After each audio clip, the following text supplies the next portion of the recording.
حضرت عثمان غنی رضی اللہ تعالیٰ عنہ خلیفہ تو مقرر ہو گئے.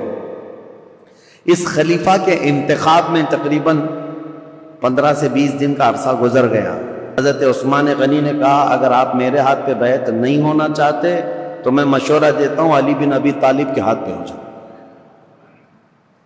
یہ الگ الگ لے جا کر کے حضرت عبد الرحمن بن عوف نے پوچھا تھا، ان کو الگ لے جا کر ان کو الگ لے جا کر، اور اس کے بعد پھر یہ بھی پوچھا تھا دونوں سے کہ اگر آپ کے ہاتھ پر بیعت نہ کی جائے تو کیا آپ کو اس کا قلق ہوگا؟ کہا قطعاً نہیں ہوگا، اس بات کا نہ غم ہوگا نہ قلق ہوگا. اس کے بعد حضرت عبد الرحمن بن عوف، مہاجرین اور انصار سب جماعت موجود تھی، اس جماعت کے درمیان آئے اور یہ 6 صحابہ عشرہ مبشرہ یہ بھی آئے. تو حضرت عبد الرحمن بن عوف نے اپنا سارا ماجرا بتایا کہ لوگوں سے میں نے معلوم کیا، اور اس کے بعد حضرت علی سے بھی میں نے پوچھا، حضرت عثمان سے بھی پوچھا. لوگوں نے پوچھا کہ کیا معلوم کیا، کیا پوچھا آپ نے لوگوں سے اور کیا آپ کو نتیجہ ملا؟ تو حضرت عبد الرحمن بن عوف نے کہا جو مجھے نتیجہ ملا وہ یہ ہے کہ حضرت عثمان کا ہاتھ پکڑتے ہیں اور کہتے ہیں میں اللہ اس کے رسول کے احکام پر ان کے ہاتھ پر بیعت کرتا ہوں. عبد الرحمن بن عوف رضی اللہ تعالیٰ عنہ کی بڑی عزت تھی. آپ نے جیسے ہی بیعت کیا، سیکنڈ نمبر پر سب سے پہلے حضرت علی کرم اللہ وجہہ الکریم نے بیعت کیا. کہا کہ ہم حضرت عثمان ابن عفان کو خلیفہ برحق تسلیم کرتے ہیں. اور اس کے بعد جوک در جوک مہاجرین اور انصار صحابہ کے جتنے بھی جماعتیں تھیں، طبقے تھے، سبوں نے حضرت عثمان غنی کے ہاتھ پر بیعت کر لیا. اور بالاتفاق صحابہ کا اجماع ہوا اس بات پر، حضرت عثمان غنی کے ہاتھ پر سبوں نے بیعت کی. لیکن ایک مسئلہ تھا، حضرت عثمان غنی رضی اللہ تعالیٰ عنہ خلیفہ تو مقرر ہو گئے. اس خلیفہ کے انتخاب میں تقریباً 15 سے 20 دن کا عرصہ گزر گیا. جب حضرت عثمان غنی رضی اللہ تعالیٰ عنہ تشریف لائے تو چونکہ آپ کی ولادت سے لے کر کے اب تک کے حالات اس سے قبل آپ نے سنا ہوگا، پھر مختصر میں آپ کو بتاؤں. مکہ مکرمہ میں شریف النفس تھے، طبیعت کے بڑے خلیق مزاج، اعلیٰ اخلاق کے تھے، شرم و حیا کے پیکر تھے. جہالت کے زمانے میں بھی کبھی آپ نے بتوں کی پوجا نہیں کی، نہ کبھی شراب نوشی کی، نہ کبھی جوا کھیلا، نہ کبھی گانا گایا. عربوں میں تو یہ سب چیزیں مشہور تھیں. اسلام لانے سے پہلے بھی آپ پاک باز تھے، عفت شعار تھے. حضرت عثمان خود کہتے ہیں کہ میں اسلام میں 3 نمبر پر داخل ہوا، اور حضرت ابوبکر صدیق رضی اللہ تعالیٰ عنہ کی تبلیغ پر 3 نمبر پر اسلام لانے والے حضرت عثمان غنی ہیں. اور عجیب اتفاق ہے کہ رسول اللہ کے بعد 3 نمبر پر خلیفہ بننے والے بھی عثمان ابن عفان. اسلام میں آنے میں بھی آپ کا 3 نمبر ہے، اور خلفائے راشدین میں بھی آپ کا 3 نمبر ہے. حضرت عثمان غنی رضی اللہ تعالیٰ عنہ حضور صلی اللہ تعالیٰ علیہ وسلم کے اصحاب الفیل کا جو واقعہ پیش ہے اس کے 7 سال بعد پیدا ہوئے تھے. 7 سال بعد، بعض حضرات نے کہا 6 سال بعد پیدا ہوئے. حضور صلی اللہ تعالیٰ علیہ وسلم کی بعثت کے 6 سال بعد پیدا ہوئے. اس اعتبار سے جب جوان ہوئے تو نبی پاک صلی اللہ تعالیٰ علیہ وسلم نے اپنی ایک بیٹی آپ کے نکاح میں دیا، حضرت ام کلثوم کو. اور ان کے انتقال کے بعد حضرت رقیہ کو، اور حضرت رقیہ کے انتقال کے بعد حضور صلی اللہ علیہ وسلم نے اپنی دوسری بیٹی حضرت ام کلثوم کو نکاح میں دیا. اور یہ حضرت عثمان غنی رضی اللہ تعالیٰ عنہ کے متعلق میرے آقا صلی اللہ علیہ وسلم کا فرمان علی شان ہے. انبیاء کرام علیہ السلام میں حضرت لوط علیہ السلام کے بعد یہ پہلے ہیں جنہوں نے اپنی اہلیہ کے ساتھ اللہ کی طرف ہجرت کی. کیونکہ حضرت عثمان غنی حبشہ گئے تھے ہجرت کر کے. جو 70 صحابہ ہجرت کر کے گئے تھے مکہ سے، مدینے کی ہجرت سے پہلے ایک اور ہجرت ہوئی، 70 کے قریب صحابہ، اور اس میں عورتیں بھی تھیں. اس میں حضرت عثمان غنی رضی اللہ تعالیٰ عنہ اور ان کی اہلیہ محترمہ حضور صلی اللہ علیہ وسلم کی زوجہ، حضور صلی اللہ علیہ وسلم کی بیٹی، یہ ہجرت کر کے حبشہ گئے تھے. اس پر ان کی بڑی فضیلت ہے. ان کو صاحب الہجرتین کہا جاتا ہے، 2 ہجرتوں والا، اور ذو النورین کہا جاتا ہے کہ 2 نور والا.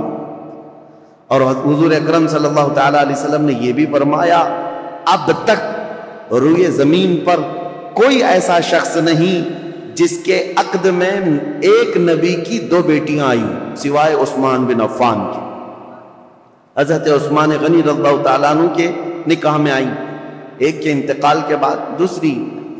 اور نبی پاک صلی اللہ تعالیٰ علیہ وسلم یہ بھی فرماتے اگر میری 100 بیٹیاں ہوتی ایک کے بعد دیگرے اگر انتقال کر جاتی تو سب میں عثمان کے نکاح میں دیتا. حضرت عثمان غنی کے متعلق میرے آقا یہ بھی فرماتے یہ میرے دادا میرے جد امجد حضرت ابراہیم علیہ السلام سے ملتے جلتے ہیں. اور یہ بھی فرمایا کہ عادتوں میں خصلتوں میں حضرت عثمان کے متعلق میرے آقا فرماتے کہ یہ میری عادتوں سے بہت ملتے جلتے ہیں. تو یہ رہے ان کے فضائل، یہ رہے ان کے اوصاف، ان کے کمالات. بلکہ ان کی فضیلتوں میں سب سے بڑی بات یہ ہے میرے آقا صلی اللہ تعالیٰ علیہ وسلم کی خود عادت کریمہ تھی. جب عثمان غنی حجرے میں آتے یا رسول اللہ کے پاس آتے، نبی پاک صلی اللہ تعالیٰ علیہ وسلم اپنے کپڑے سیدھے فرما لیتے. اگر پنڈلیوں تک بھی تہبند آ جاتی حضور کی تو آپ سیدھا کر لیتے. اور جب حضرت عثمان آتے تو حضور صلی اللہ تعالیٰ علیہ وسلم سیدھے ہو کر بیٹھ گئے یا اس طرح فرماتے. تو صحابہ حضرت عائشہ نے خود پوچھا تھا کہ عثمان کے آنے پر آپ اس طرح کیوں کرتے ہیں؟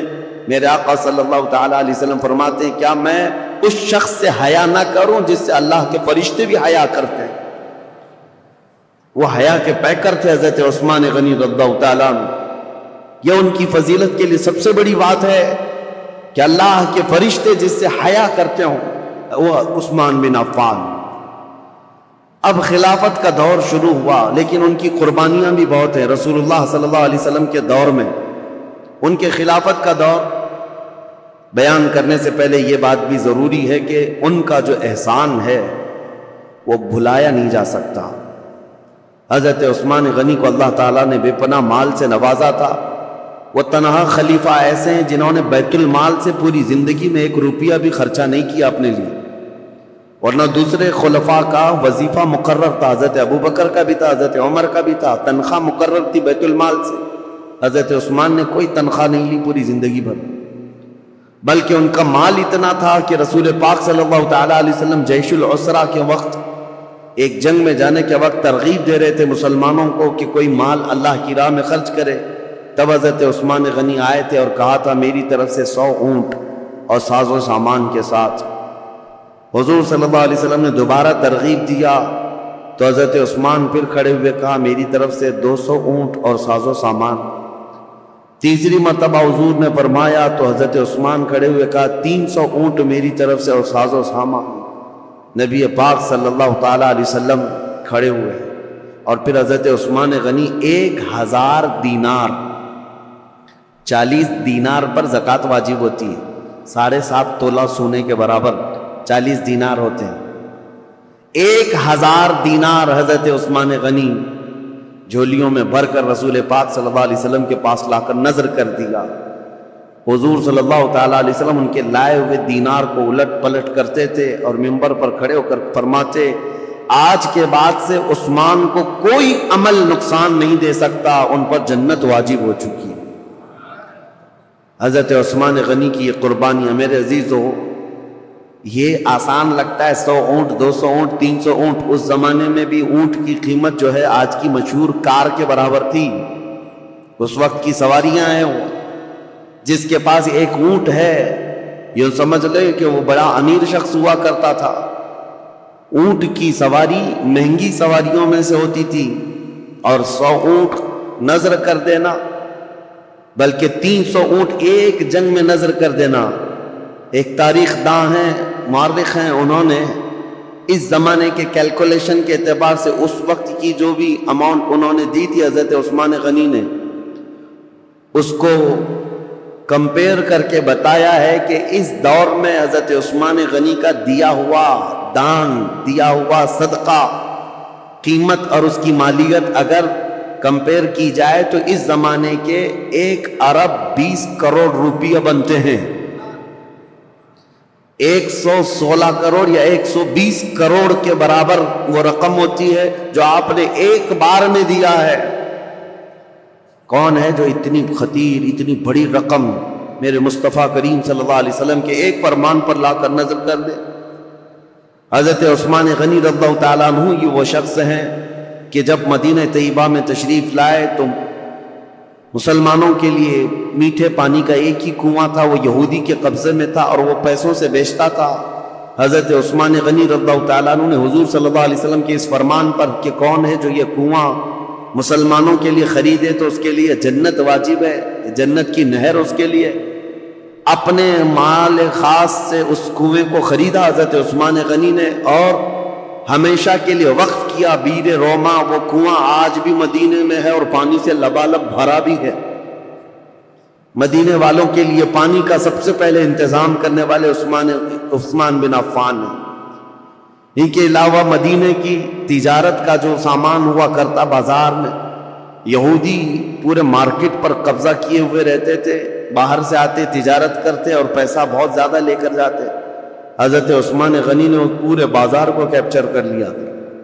یہودی تجارت کے قافلے کو مدینہ آنے سے پہلے ہی روک لیتے تھے اور پورا مال خرید لیتے تھے اور مدینہ طیبہ میں لا کر 10 گنا زیادہ قیمتوں پر وہ مال بیچتے تھے۔ حضرت عثمان غنی اس طرح تجارت کے قافلے خود ہی 2 منزلیں پہلے ہی جا کر کے پورا قافلہ خریدنے لگ گئے۔ خرید کر کے مدینے آتے اور یہودی پوچھتے عثمان یہ مال ہمارے ہاتھ بیچ دو۔ حضرت عثمان نے پوچھا ایک بار کتنا تم بڑھا کر کے دو؟ یہودیوں نے کہا کہ جتنے میں آپ خریدا ہے اس کا ڈبل لے لو۔ آپ نے کہا نہیں اتنے کم فائدے میں نہیں بیچوں گا۔ یہودی نے کہا 2 گنا زیادہ، یعنی ٹرپل، 100 کا ہے تو 300 لے لو۔ حضرت عثمان نے کہا اتنا بھی نہیں۔ یہودی بڑھاتے گئے، کہا 5 گنا زیادہ میں دے دو۔ حضرت عثمان نے کہا اتنے میں بھی نہیں بیچوں گا۔ یہاں تک کہ بات کرتے کرتے یہودیوں نے 10 گنا تک بڑھا دیا کہ اتنے میں مال بیچ دو، 100 میں خریدا ہے تو 1000 میں دے دو۔ اس سے زیادہ چیلنج کرتے ہیں ہم کہ تم سے یہ مال کوئی نہیں خرید سکے گا، نفع میں ہو بیچ دو۔ حضرت عثمان نے کہا نہ، مجھے اس سے زیادہ نفع چاہیے، اگر خرید سکتے ہو تو بتاؤ۔ یہودی عاجز آ گئے، 10 گنا زیادہ میں خریدنے پر بھی وہ نہیں دے رہے ہیں۔ دوسرے دن سب جب چلے گئے کہا کہ ہم نہیں خریدیں گے تمہارے مال کو۔ حضرت عثمان غنی مدینہ طیبہ میں ایک میدان میں پورا غلہ اناج اور قافلے کا تجارت کا سامان سب اتارتے ہیں، اہل مدینہ کو آواز دیتے ہیں جس کو جو ضرورت ہے، جتنی ضرورت ہے وہ اس مال سے لے جا سکتا ہے۔ انفاق فی سبیل اللہ، جتنوں کو ضرورت تھی سبوں نے مال لے لیا۔ یہودی آئے اور پوچھا کہ کیا عثمان تم نے مال بیچ دیا؟ کہا ہاں۔ کتنے نفع میں؟ کہا میرے رب کے ہاتھ میں 70 گنا زیادہ نفع میں بیچ دیا، کیونکہ اللہ تعالیٰ نے فرمایا ہے کہ جو اللہ رب العزت کی راہ میں ایک خرچ کرے اللہ تعالیٰ اس کو 70 گنا زیادہ عطا کرتا ہے۔ میں نے بہت بڑا سودا کیا جو تمہاری حیثیت نہیں ہے دینے کی۔ یہ عثمان ابن عفان ہیں۔ اب آئیں، یہ خصائل اور یہ اوصاف حمیدہ ان کے سنانے بہت ضروری تھے۔ اس کی وجہ کیا ہے کہ بعد میں آنے والے حالات اس پر آپ کی نظر ہونی چاہیے کہ حضرت عثمان غنی کا تذکرہ ہو رہا ہے تو ایک عام آدمی کا ذکر نہیں ہو رہا ہے۔ ان کے اپنے کمالات ہیں، ان کی خصلتیں ہیں، ان کی بہت ساری ان کی اسپیشلٹی، یہ سب چیزیں معلوم ہونی چاہیے۔ اب آگے چلتے ہم دور عثمانی پر۔ حضرت عثمان غنی رضی اللہ تعالیٰ عنہ جیسے ہی خلافت کے منبر پر کھڑے ہوئے آپ کے لیے بڑے چیلنجز تھے۔ پہلا خطبہ آپ نے جو دیا وہ خطبہ یہ تھا کہ آپ نے اللہ اس کے رسول کے احکامات کی تعلیم اور تلقین کی اور اللہ سے ڈرایا لوگوں کو، اس کے بعد بول نہ سکے، کپ کپی آئی جسم میں، اور کہا کہ اے لوگوں، کسی بھی آدمی کے لیے پہلی مرتبہ گھوڑے پر سوار ہونا بہت مشکل ہوتا ہے۔ پہلی مرتبہ گھوڑے پر سوار ہونا بہت مشکل ہوتا ہے اور وہ سواری نہیں کر پاتا۔ مجھے تم سبوں نے اس خلافت کے بوجھ پر یا خلافت کے تخت پر سوار کر دیا ہے، اور رہی بات خطبہ دینے کی، میرے پورے خاندان میں کوئی خطیب نہیں ہے، جیسی جیسی ذمہ داری آئیں گی میں خطبہ دے دوں گا۔ آج کے لیے اتنا ہی کافی ہے، اللہ کے فرائض پر عمل کرو، رسول اللہ کی سنتوں پر چلو، یہ کہہ کر کے آپ اتر آئے۔ اب دیکھیں چیلنجز کیا کیا تھے آپ کے زمانے میں جن سے آپ کو فیس کرنا تھا۔ سب سے پہلا دن تھا خلافت کا، تبھی آپ کے متعلق یہ بات آئی کہ حضرت عمر کے ایک بیٹے تھے عبید اللہ، حضرت عمر ابن خطاب فاروق اعظم کے بیٹے عبید اللہ۔ ہوا یہ تھا کہ حضرت عمر کو جس نے شہید کیا وہ ابو لولو فیروز مجوسی، وہ تو خود تلوار سے اپنے آپ کو مار کر مر گیا، خودکشی کیا، لیکن حضرت عبید اللہ کو یہ شک تھا کہ اس کے ساتھ اور بھی لوگ تھے، تو 2 لوگوں کو انہوں نے پکڑ لیا جو 2 باہر سے آئے ہوئے تھے، اور اس شک میں حضرت عبید اللہ نے وہ دونوں کو بھی قتل کر ڈالا کہ میرے باپ کے قاتل ہیں یہ۔ حضرت عمر کے قتل میں منصوبوں میں یہ شریک تھے، کیونکہ اس دن فجر کی نماز کی پہلی صف میں وہ 2 لوگ بھی موجود تھے۔ حضرت عبید اللہ نے قتل کر دیا دونوں، لیکن یہ مقدمہ حضرت عثمان کے پاس آیا کہ عبید اللہ نے جن کو قتل کیا وہ صرف شک کی بنیاد پر، حضرت عمر کے وہ قاتل نہیں۔ اب وہ دونوں کے خاندان کے لوگ بھی موجود تھے، سبوں نے کہا ان کا حضرت عمر کے قتل سے کوئی لینا دینا نہیں، لیکن ان کو عمر بن خطاب کے بیٹے نے قتل کر دیا ہے۔ حضرت عثمان نے ان کو طلب کیا، عبید اللہ، وہ حضرت عبید اللہ کو کھڑا کیا گیا، فیصلہ کیا کرنا ہے؟ صحابہ اکرام سے آپ مشورہ لیتے رہے کہ ان کے متعلق کیا کیا جائے، انہوں نے 2 لوگوں کا قتل کیا ہے، تو صحابہ نے کہا قتل کا قصاص قتل ہے، قصاص لینا ہوگا، 2 کو انہوں نے مارا ہے، بدلے میں ان کو جان دینی پڑے گی۔ حضرت عثمان غنی نے کہا دیکھو وہ دونوں خاندان کے لوگ جن کے 2 مرد تم نے قتل کیے، اس کے بدلے میں اب تمہارا قتل ہوگا۔ لیکن کچھ صحابہ آئے اور کہا عثمان ابن عفان سے، کہا یہ کیسی بات ہے کہ ابھی ابھی خلیفہ برحق عمر ابن خطاب کا انتقال ہوا، ان کے گھر والوں کے لیے بڑا صدمہ ہے کہ وہ بھی قتل ہوئے ہیں، شہید ہوئے ہیں، اور آج ہم ان کے بیٹے کو قتل کر رہے ہیں قصاص میں۔ حضرت عثمان طبیعت کے بڑے نرم مزاج، پہلے خلیفہ سے بالکل برعکس، یعنی حضرت عمر کے سے مزاج میں ان کا مزاج زمین آسمان کا فرق ہے۔ حضرت عثمان غنی رضی اللہ تعالیٰ عنہ نے وہ دونوں مقتول جو تھے، قتل ہوئے تھے، ان کے خاندان والوں سے کہا کہ اگر تم بدلے میں قصاص میں جان کے بدلے کوئی اور چیز طلب کرنا چاہو تو بتاؤ۔ انہوں نے کہا ہمیں مال کی ضرورت ہے۔